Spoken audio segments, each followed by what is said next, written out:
আসসালামু আলাইকুম।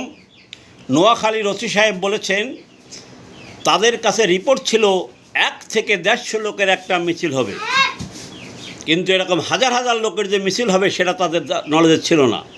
তিনি ঠিকই বলেছেন, যারা মিছিল করেছে তাদেরও ছিল, প্রোগ্রাম ছিল 1 থেকে 150 লোকের মিছিল করবে, কিন্তু তারা যখন মিছিল শুরু করেছে কোথা থেকে যে হাজার হাজার মানুষ তাদের সাথে যোগদান করেছে তারাও টের পায় নাই। যেরকম অতীত দুর্দিনে ছিলাম আমি একা, বহুত আন্দোলন সংগ্রাম করেছি, পুলিশের মার খেয়েছি, 21শে আগস্ট গ্রেনেডে আমরা আহত হয়ে গেছিলাম, দাগিলিক দলের সুদিনে খেয়েছি মূল্যায়নের মূল্য।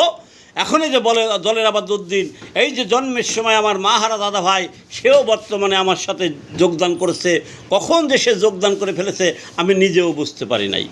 তাই এরকম নোয়াখালীতে যখন মিছিল শুরু হয়, 1 থেকে 150 লোকের মিছিল শুরু হয়, সেখানে হাজার হাজার লোক তাদের পিছনে যে যোগদান করবে তারাও বুঝতে পারে নাই। বর্তমানে বাংলাদেশে যারা জয় বাংলা বলছে, এই 90% সারা বাংলাদেশের তারা দলের সুদিনে অবহেলায় ছিল, তারাই এখন বলছে জয় বাংলা সকল মান অভিমান বলে। আর বাইরে থাকা জমিদার নেতারা ঝড়ে বক পরে ফকিরের কেরামতি বারে, তারা এখন কেরামতি দেখাচ্ছে মাঝে মাঝে এসে।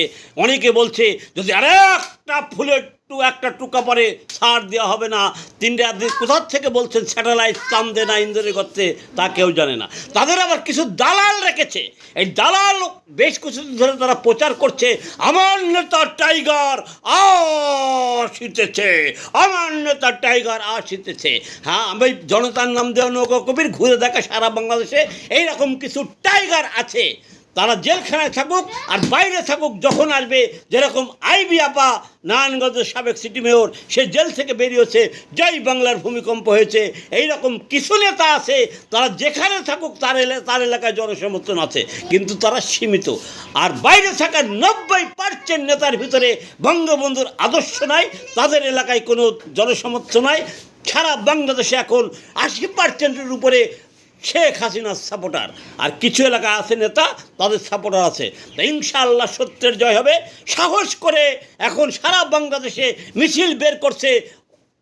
কালকে দেখলাম অনেক এলাকায় মিছিল হয়েছে, যেইখানে মিছিল হচ্ছে সেইখানেই জয় বাংলার ভূমিকম্প হচ্ছে ইনশাআল্লাহ।